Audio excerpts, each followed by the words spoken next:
అందరికీ నమస్కారం. మీరు చూస్తుంది భరత్ రైతుబడి యూట్యూబ్ ఛానల్. నా పేరు భరత్ కుమార్. ప్రస్తుతం ఏంటంటే మనము నారాయణపూర్ గ్రామంలోని రామరెడ్డి గారి వరి చేను దగ్గర ఉన్నాము. So this is part 3. మనము ఇది చౌడు నేలకు సంబంధించిన ఇవన్నీ కూడా దానికి సంబంధించిన పార్ట్ 3 ఇది. సో ఎందుకంటే మనము ఈ చౌడు భూముల పంట ఏ విధంగా తీసుకుంటే ఎలాంటి మెలకువలు పాటించాలి, ఎలాంటి మందులు వేయాలని మనం మొదటి నుంచి చెప్పుకున్నాము. సో అందులో భాగంగా అయితే ఇప్పటివరకు అయితే బాగుంది.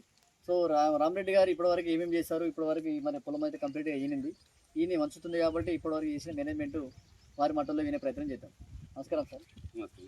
సార్, ఇప్పుడు మనం చౌడు భూములు ఏంటంటే ఛాలెంజ్గా ఇది పార్ట్ 3 మనం చెప్పుకుంటున్నాము. సో ఇప్పటివరకు మనం స్టార్టింగ్ నుంచి ఇప్పటివరకు ఎన్ని చేయాలా స్ప్రే చేశారు, ఏమేమి అప్లికేషన్ చేశారు, పూర్తిగా ఒకసారి మీరు చెప్పే ప్రయత్నం చేయండి. నా పేరు రామరెడ్డి నాయకూరు. వీళ్ళు ఛాలెంజ్గా తీసుకొని నా దగ్గరికి వచ్చినప్పటికీ ఇది వాళ్ళు చెప్పిన ప్రకారం మనం చేయడం జరుగుతుంది. ఫస్ట్ సారి వచ్చి డిఏపిను జింక్, చలామిన్ జింకు, రెండో మైకో పొటాష్, అదే ఆర్గానిక్ పొటాష్, ఈ 4 కలిపి చల్లాను. సెకండ్ సారి వచ్చి మెరినో గోల్డ్, కాంబికాల్, యూరియా, ఈ 3 కలిపి చల్లాను. మూడోసారి యూరియా, పొటాష్, ఆర్గానిక్, ఈ 3 సార్లు చల్లడం జరిగింది. స్ప్రేయింగ్ వచ్చేమో ప్రోజింకు, అక్వాకాల్, సాఫ్ అండ్ క్లోరీ ఒకసారి చల్లాను.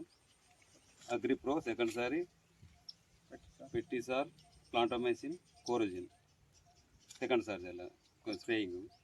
మూడోసారి ఏమో ట్రైజోక్లోజర్, ప్లాంటోమైసిన్, ప్రొఫెనోఫాస్.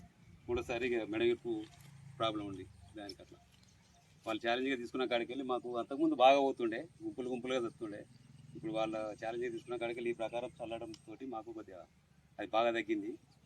ఇక మా కొన్ని నీళ్ళ ప్రాబ్లం కాబట్టి ఒక గట్ట 2 మళ్ళీ కొద్దిగా ప్రాబ్లం వచ్చింది, కానీ అంతా బాగుంది సార్. మొలక కూడా చాలా బాగా వచ్చింది, చాలా బాగుంది సార్. వరి ఛాలెంజ్గా తీసుకున్నందుకు కదా మాకు సాటిస్ఫై ఉంది. పోయిన పంటకు ఈ పంట కంపేర్ చేసినప్పుడు అయితే కంట్రోల్ ఉందంటారు. బాగా తేడా ఉంది. ఓకే సార్, మరి పెట్టుబడి ఎలా ఉంది సార్? అంతకుముందుకు పెట్టుబడి తగ్గించినాం. యూరియా మీరు చెప్పిన కాడికి వెళ్ళి యూరియా తగ్గించినాం. 2020 తగ్గించి డిఏపి డైవర్ట్ అయినాం కాబట్టి మాకు కొద్దిగా ప్రాబ్లం సాల్వ్ అట్లా తగ్గింది. ఇట్లా కొద్దిగా ప్లస్ అవుతుంది. అడిగడికి ఏంటంటారు? స్ప్రేయింగ్ అవుతుంది కానీ స్ప్రేయింగ్ తగ్గట్టు ప్రతిఫలం ఉంది కదా, ప్రతిఫలం కల్పిస్తుంది. ఓవరాల్ గా మీరు ఇప్పుడు అంతకు ముందుకు ఇప్పుడు మనం చెప్పిన మేనేజ్మెంట్ సాటిస్ఫై. ఎందుకంటే మాకు కొద్దిగా వాటర్ ప్రాబ్లం చేయబట్టి కొద్దిగా ప్రాబ్లం పొలాలు, అంతేగాని మాకు మీరు చెప్పిన ప్రకారం చేయడం బట్టి కొద్దిగా మాకు డెవలప్మెంట్ మంచిగా కనిపిస్తుంది. సార్, మీరు కూడా వాడిని అన్నారు కదా లాస్ట్ టైం మా వీడియోలో, ప్రతి వీడియోలో మీరు కూడా ఉన్నారు. మీరు కూడా వాడిని అన్నారు. మీరు ఎన్ని ఎకరాలు ఉంది ఓవరాల్? మీకు 6 ఎకరాలు ఉన్నది. 6 ఎకరాలు కూడా మీరు చెప్పినట్టు వాడినది మంచిగా, దిగుబడి కూడా మంచిగా వస్తుంది. సరే, ఓకే. పొలం మంచిగా ఉందా? మంచిగానే ఉంది. ఓకే. మీ పొలం కూడా ఏమి ఈ చౌడు వీడియో కంట్రోల్ అంత చౌక మొత్తం చౌకనే. ఓకే. ఓవరాల్ అయితే మీరు మందులు వాడినందుకు హ్యాపీయా? మరి హ్యాపీగా ఉంది. ఓకే. నెక్స్ట్ మరి అందరికి చెప్తారా? చెప్పడమే. ఓకేనా? చెప్పడమే అవసరం లేదు. మమ్మల్ని చూసి మా రైతులు వేరే వాళ్ళు వచ్చి మమ్మల్ని అడుగుతారు. ఈ కాడికి వెళ్ళి ఆ పొలాన్ని చూసిన కాడికి వెళ్ళి అయితే వాళ్ళే అడుగుతున్నారు. ఓకే. సో రామరెడ్డి గారు చెప్తున్నారు, విన్నారు కదా. ఓవరాల్గా ఏంటంటే రామరెడ్డి స్టార్టింగ్ నుంచి ఎండింగ్ వరకు వేసిన పట్టేరు, వేసిన ఎరువుల మేనేజ్మెంట్, తర్వాత పొట్టిన స్ప్రే మందులు కూడా రైతు స్వయంగా చెప్పడం జరిగింది. ఈ విధంగా ఇంతకు ముందు కన్నా ఇప్పుడు చాలా బెటర్గా ఉందని చెప్తున్నారు. దానివల్ల ఇంకోటి ఏంటంటే వీళ్ళ దగ్గర ఫర్టిలైజర్ను అంటే 20 యూరియా ఎక్కువ వాడేది, దాన్ని తగ్గించాము. దాని ప్లేస్ అంటే మనం పోషకాలు ఫిల్ఫిల్ చేసాము. దానివల్ల తద్వారా ఏంటంటే ఓవరాల్గా పొలం అంతా ఇనుపంగా అయింది. ఓవరాల్గా ఎంత సార్ మనం వెనకాల బిట్టు? ఇక్కడ 7.5 ఎకరాలు. ఓవరాల్ ఎంత ఉంటుంది మనకి?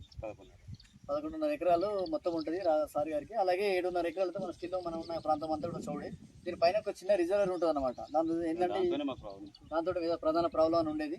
అయినప్పటికీ కూడా మనం దాన్ని పైన రిజర్వర్ ఉన్నప్పటికీ కూడా మనం వేసిన మేనేజ్మెంట్ చేయడం వల్ల ఏంటంటే ఖచ్చితంగా ఓవరాల్ కంప్లీట్గా ఏంటంటే చౌడు కంట్రోల్ అవుతూ పాటు ఇనుపంగా గొలుకొచ్చి నీట్గా ఉంది, ఆరోగ్యంగా ఉంది అని మన రైతు అయితే చెప్పడం జరుగుతుంది. సో ప్రతి రైతు కూడా చౌడు భూములు ఎంతో కొంత మనం ఈ రకంగా మేనేజ్మెంట్ తీసుకుని దిగుబడి పెంచుకునే అవసరం చాలా ఎక్కువ ఉంటుంది. మీరు స్వయంగా వింటున్నారు. పక్క రైతులు చెప్పండి, మేము చెప్పడం కాదు, వాళ్ళే మమ్మల్ని పక్క వాళ్ళు అడుగుతున్నారు అంటున్నారు. సో ట్రస్టెడ్గా చేయండి. మీరు పెద్దగా ఒకసారి చూసినంత మాత్రం ఇది ఎంతవరకు నిజం అవద్దాం అనుకుంటే మీరు ఒక ఎకరమే ట్రై చేయండి. ఈ విధంగా ఖచ్చితంగా మీకు దిగుబడి పెరిగే అవకాశం చాలా ఉంటాయి. This is the part 3. Part 4లో ఏంటంటే మన హార్వెస్టింగ్ అయిన తర్వాత కూడా స్వయంగా ఎంత దిగుబడి వచ్చింది కూడా చెప్పి ప్రయత్నం చేద్దాం. అంతకు ముందుకు ఇప్పటికి ఎంత దిగుబడి పెరిగింది, తగ్గింది అనేది కూడా టోటల్ ఒకసారి మనం పేమెంట్తో సహా వీడియో చెప్పే ప్రయత్నం చేద్దాం. మా వీడియో నచ్చినట్టు ఒక లైక్ చేయండి, తోటి రైతుకు ఉపయోగపడితే షేర్ చేయండి. తప్పకుండా మన ఛానల్ సపోర్ట్ చేయండి. అందరికీ ధన్యవాదాలు. Thank you sir.